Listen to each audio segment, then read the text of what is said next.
And we need to wrap this into the message, right? That wealth equals decadence in the 1950s or overall, right? And this was a very, very kind of odd thing to be doing in the 1950s. Again, it's like an uppercut. So,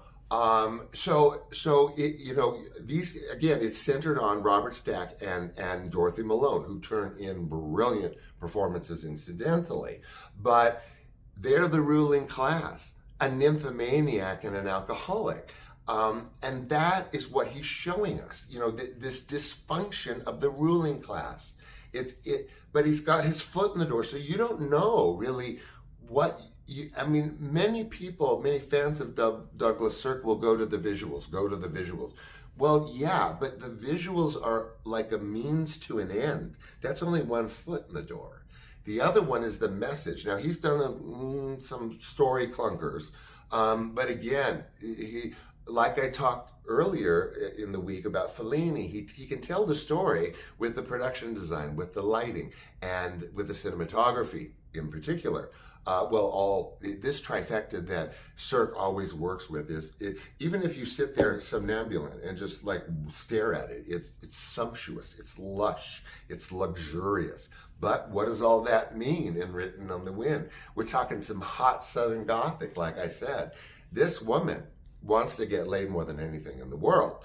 Okay, Robert Stack just is a death wish, walking death wish, and they both end up kind of with what they deserve. Robert Stack's just wiped like lifeless nothing.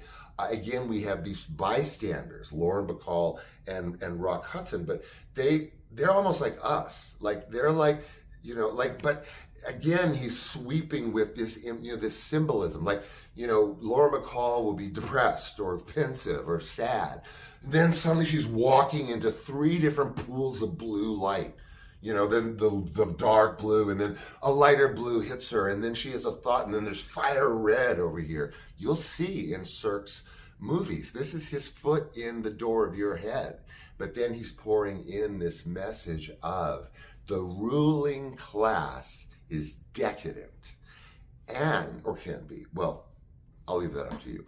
But so then his message is not at all a happy ending.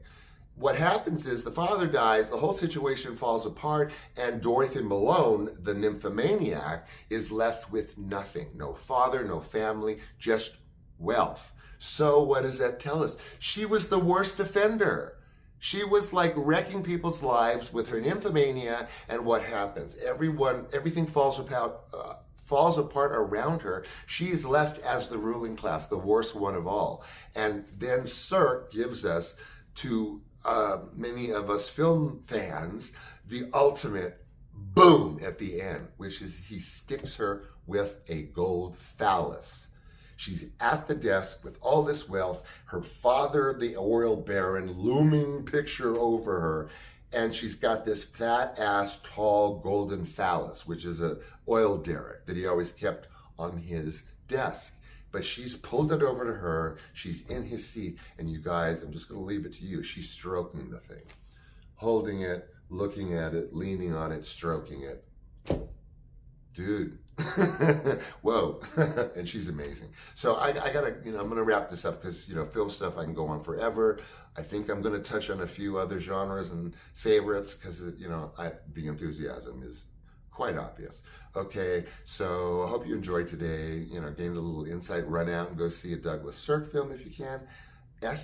Douglas Sirk with an S-I-R-K.